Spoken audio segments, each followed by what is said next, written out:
2. At 3 o'clock precisely, I was at Baker Street, but Holmes had not yet returned. The landlady informed me that he had left the house shortly after 8 o'clock in the morning. I sat down beside the fire, however, with the intention of awaiting him, however long he might be. I was already deeply interested in his inquiry, for, though it was surrounded by none of the grim and strange features which were associated with the 2 crimes which I have already recorded, still, the nature of the case and the exalted station of his client gave it a character of its own. Indeed, apart from the nature of the investigation which my friend had on hand, there was something in his masterly grasp of a situation and his keen, incisive reasoning which made it a pleasure to me to watch his system of work and to follow the quick, subtle methods by which he disentangled the most inextricable mysteries. So accustomed was I to his invariable success that the very possibility of his failing had ceased to enter into my head. It was close upon 4 before the door opened, and a drunken-looking groom, ill-kempt and side-whiskered, with an inflamed face and disreputable clothes, walked into the room. Accustomed as I was to my friend's amazing powers in the use of disguises, I had to look 3 times before I was certain that it was indeed he. With a nod, he vanished into the bedroom, whence he emerged in 5 minutes, tweed-suited and respectable as of old. Putting his hands into his pockets, he stretched out his legs in front of the fire and laughed heartily for some minutes. "Oh, well, really!" he cried, and then choked and laughed again until he was obliged to lie back, limp and helpless, in the chair. "What is it?" "It's quite too funny. I'm sure you could never guess how I employed my morning, or what I ended up doing." "I can't imagine. I suppose that you've been watching the habits and perhaps the house of Miss Irene Adler." "Oh, quite so, but the sequel was rather unusual. I will tell you, however, that I left the house a little after 8 o'clock this morning in the character of a groom out of work. There is a wonderful sympathy and freemasonry amongst horsey men. Be one of them, and you will know all that there is to know. I soon found Bryony Lodge. It is a bijou villa, with a garden at the back, but built out in front, right up to the road, 2 stories. Chubb lock on the door, large sitting room on the right side, well furnished, with long windows almost to the floor, and those preposterous English window fasteners which a child could open. Behind there was nothing remarkable, save that the passage window could be reached from the top of the coach-house. I walked round it and examined it closely from every point of view, but without noting anything else of interest. I then lounged down the street, and found, as I expected, that there was a mews in a lane which runs down by one wall of the garden. I lent the ostlers a hand in rubbing down their horses, and received in exchange 2pence, a glass of half and half, 2 fills of shag tobacco, and as much information as I could desire about Miss Adler, to say nothing of 6 other people in the neighbourhood in whom I was not in the least interested, but whose biographies I was compelled to listen to. "And what of Irene Adler?" I asked. "Oh, she has turned all the men's heads down in that part. She is the daintiest thing under a bonnet on this planet, or so say the Serpentine Mews to a man. She lives quietly, sings at concerts, drives out at 5 every day, and returns at 7 sharp for dinner. Seldom goes out at other times, except when she sings. Has only 1 male visitor, but a good deal of him. He is dark, handsome, and dashing, never calls less than once a day, and often twice. He is a Mr. Godfrey Norton of the Inner Temple. See the advantages of a cabman as a confidant. They had driven him home 12 times from Serpentine Mews, and knew all about him. When I had listened to all they had to tell, I began to walk up and down near Bryony Lodge once more, and to think over my plan of campaign. Now, this Godfrey Norton was evidently an important factor in the matter. He was a lawyer. That sounded ominous. What was the relation between them, and what was the object of his repeated visits? Was she his client, his friend, or his mistress? If the former, she had probably transferred the photograph to his keeping. If the latter, it was less likely. On the issue of this question depended whether I should continue my work at Bryony Lodge, or turn my attention to the gentlemen's chambers in the Temple. It was a delicate point, and it widened the field of my inquiry. I fear that I bore you with these details, but I have to let you see my little difficulties if you are to understand the situation. I am following you closely, I answered. I was still balancing the matter in my mind when a hansom cab drove up to Briony Lodge, and a gentleman sprang out. He was a remarkably handsome man, dark, aquiline, and moustached, evidently the man of whom I had heard. He appeared to be in a great hurry, shouted to the cabman to wait, and brushed past the maid who opened the door with the air of a man who was thoroughly at home. He was in the house about half an hour, and I could catch glimpses of him in the windows of the sitting-room, pacing up and down, talking excitedly, and waving his arms. Of her I could see nothing. Presently he emerged, looking even more flurried than before. As he stepped up to the cab, he pulled a gold watch from his pocket and looked at it earnestly. "Drive like the devil," he shouted, "first to Gross and Henkey's in Regent Street, and then to the Church of St. Monica in the Edgware Road. Half a guinea if you do it in 20 minutes. Away they went, and I was just wondering whether I should not do well to follow them, when up the lane came a neat little landau, the coachman with his coat only half buttoned, and his tie under his ear, while all the tags of his harness were sticking out of the buckles. It hadn't pulled up before she shot out of the hall door and into it. I only caught a glimpse of her at the moment, but she was a lovely woman, with a face that a man might die for. "The Church of St. Monica, John," she cried, "and half a sovereign if you reach it in 20 minutes. This was quite too good to lose, Watson. I was just balancing whether I should run for it or whether I should perch behind her landau when a cab came through the street. The driver looked twice at such a shabby fare, but I jumped in before he could object. 'The Church of St. Monica,' said I, 'and half a sovereign if you reach it in 20 minutes. It was 25 minutes to 12, and of course it was clear enough what was in the wind. My cabby drove fast. I don't think I ever drove faster, but the others were there before us. The cab and the landau with the steaming horses were in front of the door when I arrived. I paid the man and hurried into the church. There was not a soul there, save the two whom I had followed, and a surpliced clergyman, who seemed to be expostulating with them. They were all three standing in a knot in front of the altar. I lounged up the side aisle, like any other idler who has dropped into a church. Suddenly, to my surprise, the three at the altar faced round to me, and Godfrey Norton came running as hard as he could towards me. "Thank God!" he cried. "You'll do. Come, come." "What then?" I asked. "Come, man, come. Only 3 minutes, or it won't be legal." "Huh?" I was half dragged up to the altar, and before I knew where I was, I found myself mumbling responses which were whispered in my ear, and vouching for things of which I knew nothing, and generally assisting in the secure tying up of Irene Adler, spinster, to Godfrey Norton, bachelor.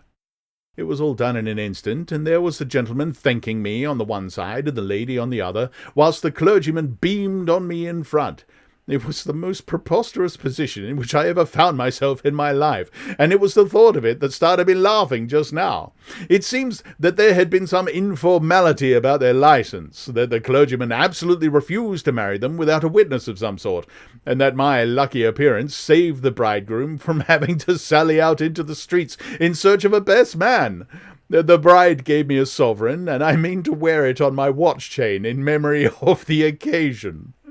"That is a very unexpected turn of affairs," said I. "And what then?" "Well, I found my plans very seriously menaced. It looked as if the pair might take an immediate departure, and so necessitate very prompt and energetic measures on my part. At the church door, however, they separated, he driving back to the temple, and she to her own house. 'I shall drive out in the park at 5 as usual,' she said, as she left him. I heard no more. They drove away in different directions, and I went off to make my own arrangements." "Which are?" "Some cold beef and a glass of beer," he answered, ringing the bell. "I've been too busy to think of food, and I'm likely to be busier still this evening. By the way, Doctor, I shall want your cooperation." "I shall be delighted." "You don't mind breaking the law?" "Not in the least." "Nor running a chance of arrest?" "Not in a good cause." "Oh, the cause is excellent." "Well, then I am your man."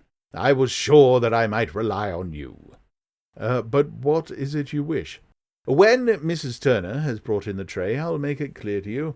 Now," he said, as he turned hungrily on the simple fare that our landlady had provided, "I must discuss while I eat, for I have not much time. It is nearly 5 now. In 2 hours we must be on the scene of action. Miss Irene, or Madame, rather, returns from her drive at 7. We must be at Briony Lodge to meet her." "And what then?" "You must leave that to me. I have already arranged what is to occur. There is only one point on which I must insist. You must not interfere, come what may. You understand?" "I am to be neutral." "To do nothing whatever. There will probably be some small unpleasantness. Do not join in. It will end in my being conveyed into the house. 4 or 5 minutes afterwards, the sitting-room window will open. You are to station yourself close to that open window." "Yes." "You are to watch me, for I will be visible to you." "Yes." "And when I raise my hand, so, you will throw into the room what I give you to throw, and will, at the same time, raise the cry of fire. You quite follow me?" "Entirely." "It is nothing very formidable," he said, taking a long cigar-shaped roll from his pocket. "It is an ordinary plumber's smoke rocket, fitted with a cap at either end to make it self-lighting. Your task is confined to that. When you raise your cry of fire, it will be taken up by quite a number of people. You may then walk to the end of the street, and I will rejoin you in 10 minutes. I hope that I have made myself clear?" "I am to remain neutral, to get near the window, to watch you, and at the signal to throw in this object, then to raise the cry of fire, and to wait you at the corner of the street." "Precisely." "Then you may entirely rely on me." "That is excellent. I think, perhaps, it is almost time that I prepare for the new role I have to play." He disappeared into his bedroom and returned in a few minutes in the character of an amiable and simple-minded nonconformist clergyman. His broad black hat, his baggy trousers, his white tie, his sympathetic smile, and general look of peering and benevolent curiosity were such as Mr. John Hare alone could have equalled. It was not merely that Holmes changed his costume. His expression, his manner, his very soul seemed to vary with each fresh part that he assumed. The stage lost a fine actor, even as science lost an acute reasoner when he became a specialist in crime. It was 6:15 when we left Baker Street, and it still wanted 10 minutes to the hour when we found ourselves in Serpentine Avenue. It was already dusk, and the lamps were just being lighted as we paced up and down in front of Briony Lodge, waiting for the coming of its occupant. The house was just such as I had pictured it from Sherlock Holmes' succinct description, but the locality appeared to be less private than I expected. On the contrary, for a small street in a quiet neighbourhood, it was remarkably animated.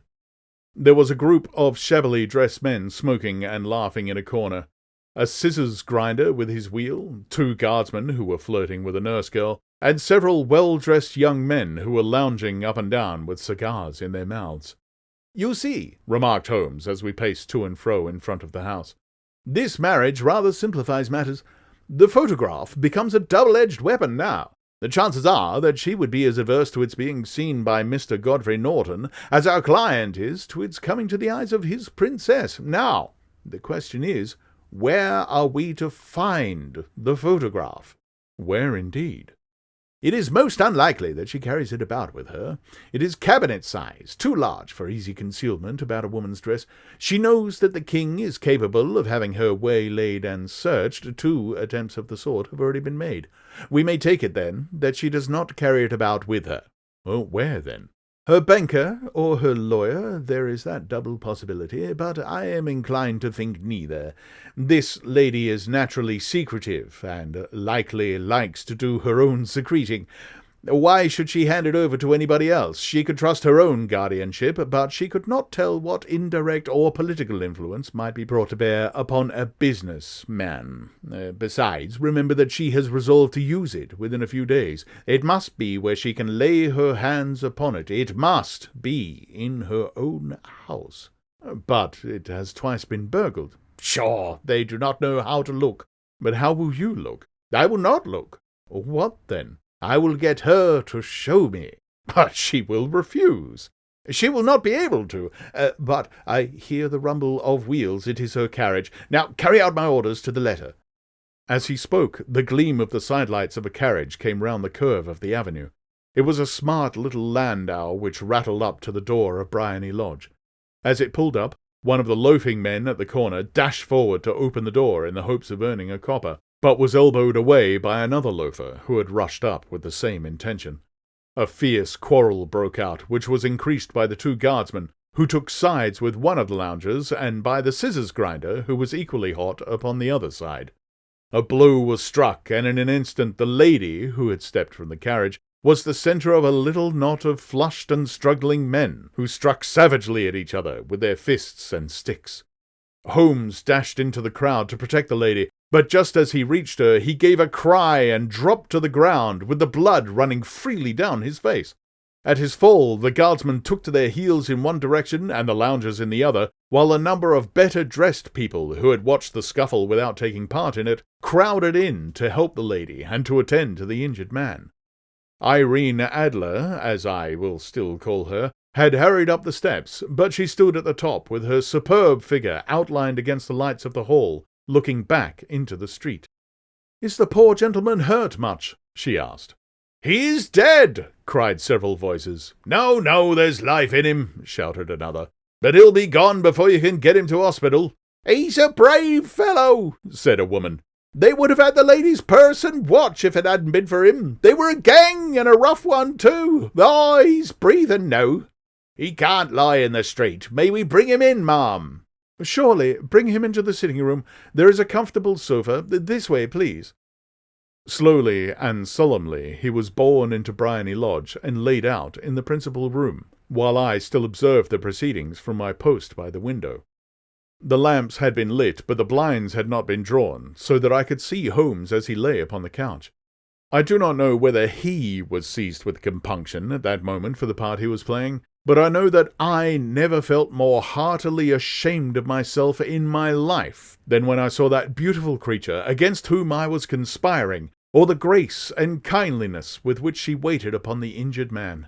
And yet it would be the blackest treachery to Holmes to draw back now from the part which he had entrusted to me. I hardened my heart, and took the smoke-rocket from under my ulster. After all, I thought, we are not injuring her. We are but preventing her from injuring another.